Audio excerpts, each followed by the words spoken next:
Hello అండి, welcome to mister Vinnu YouTube channel. అందరికీ తొలి ఏకాదశి శుభాకాంక్షలు అండి. తొలి ఏకాదశి పర్వదినం సందర్భంగా అనపర్తిలోని వైష్ణవ క్షేత్రంలో ప్రత్యేక పూజలు నిర్వహించారు. అనపర్తి పాత ఊరిలోని శ్రీదేవి భూదేవి సమేత జనార్దన స్వామి ఆలయం, కెనాల్ రోడ్లోని వెంకటేశ్వర స్వామి ఆలయం, పాత ఊరిలోని సత్యపోతారెడ్డి తేతల రామారెడ్డి రామాలయంలో తొలి ఏకాదశి వేడుకలు ఘనంగా జరిగాయి.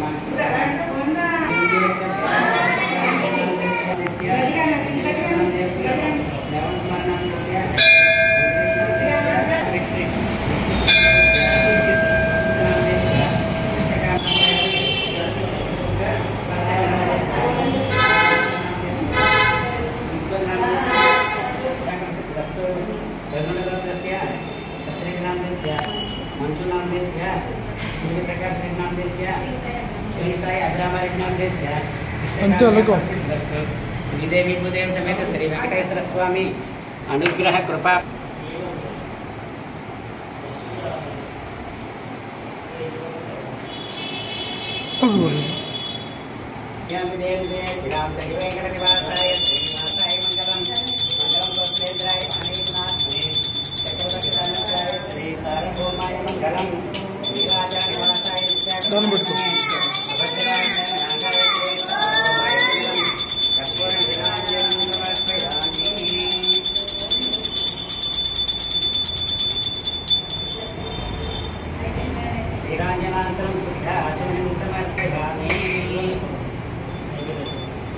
మీడియం కూడా తీసుకొచ్చారు చల్లని అలా అర్థ పైకి చూపించింది.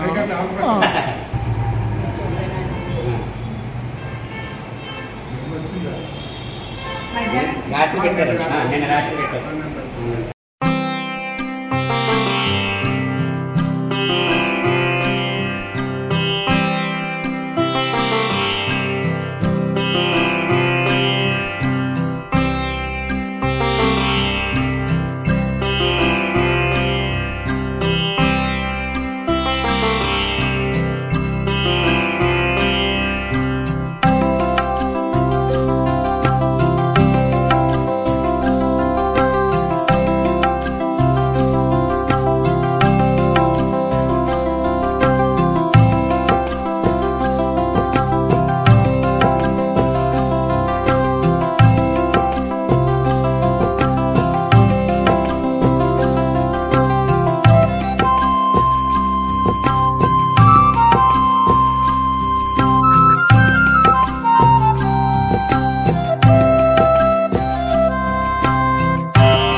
ఆషాఢ శుద్ధ ఏకాదశి, తొలి ఏకాదశి ఈరోజు అత్యంత పవిత్రమైన హిందువులందరూ కూడా ఈ పండగలన్నీ కూడా తొలి ఏకాదశి నుంచే ప్రారంభమవుతాయి.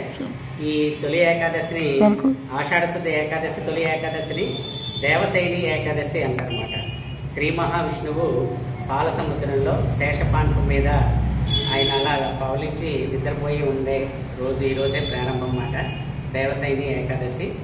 అసలు ఏకాదశి అంటే ఏంటి? ఏకాదశి అంటే మనకి యుగాలు 4.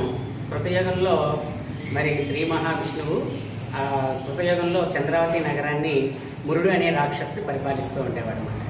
ఆ రాక్షసుడు దేవతలందరినీ కూడా ఎన్నో బాధలు పెడుతూ ఉంటే చివరికి దేవతలందరూ మొరపెట్టుకోగా శ్రీ మహావిష్ణువు 1000 సంవత్సరాలు మురుడు అనే రాక్షసుతో యుద్ధం చేసి అలసిపోయి ఒక గుహలో నిద్రపోతుండగా ఇదే అదనుగా భావించి మురుడు అనే రాక్షసుడు శ్రీ మహావిష్ణువు సంహరించడానికి వస్తే ఒక అద్భుతమైన స్త్రీమూర్తి కన్య శ్రీ మహావిష్ణువులోంచి వచ్చి ఆ మురుడు అనే రాక్షసుతో యుద్ధం చేసి దివ్యాస్త్రాలతో ఆ రాక్షసుని చంపేస్తున్నారు.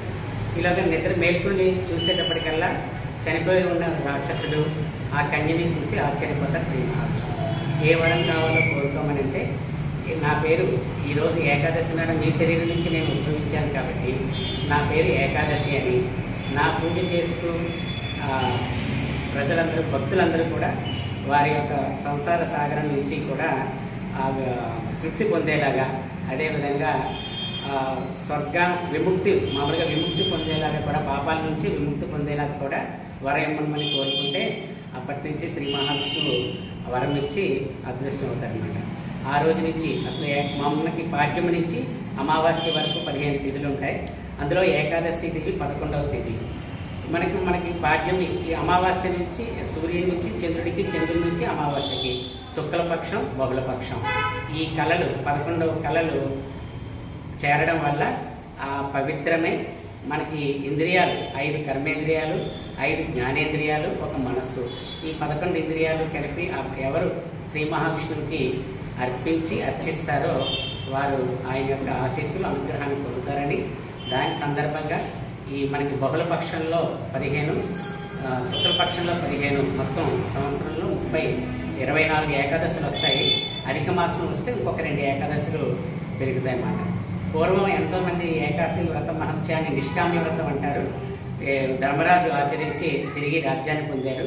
అదేవిధంగా రుగ్మాంగుడు సంతాన ప్రాప్తికై, అదేవిధంగా సుధాముడు ఐశ్వర్యవంతుడయ్యారు. ఇలా ఒక్కొక్క ఏకాదశికి ఒక్కొక్క పేరు. పురాణాలలో రామాలయంలో వేంచేస్తున్న భద్రాద్రి స్వరూపుడు సీతారామచంద్ర స్వామి, అదేవిధంగా కలియుగ ప్రత్యక్ష దైవం శ్రీదేవి భూదేవి సమేత శ్రీ వెంకటేశ్వర స్వామి, అలాగే మన అనపర్తి గ్రామంలో కృష్ణాలయంలో శ్రీదేవి భూదేవి సమేత జనార్దన స్వామి ఆలయంలోనూ ఈ శుద్ధ బహుళ ఏకాదశులు భక్తుల యొక్క గోత్రనామాలతో స్వామివారికి అభిషేకం, సహస్రనామ తులసి పూజ, మహాలక్ష్మీదేవి కుంకుమ పూజా కార్యక్రమాలు జరుగుతూ ఉంటాయి. మరి అత్యధిక సంఖ్యలో ఉదయం నుంచి కూడా అనపర్తి గ్రామంలో జనార్దన స్వామి గుడిలో ఉన్నాయండి, పోతారెడ్డి గారి రామాలయంలో ఉన్నాయండి, మొత్తం దేవాలయాలన్నింటిలో కూడా అంతా కూడా ఈ ఏకాదశి పర్వదినాన్ని మొత్తం హిందువులందరూ కూడా వారి వారి ఇష్ట దైవాలను ప్రార్థించుకుని తొలి పండుగగా విశేషంగా జరుపుకుంటూ ఆ భగవంతుడి యొక్క ఆశీస్సులు, అనుగ్రహం పొందుతారని ఇది ఏకాదశి వ్రత మహత్యం. జై శ్రీమన్నారాయణ. ఓం నమో వెంకటేశ్వర.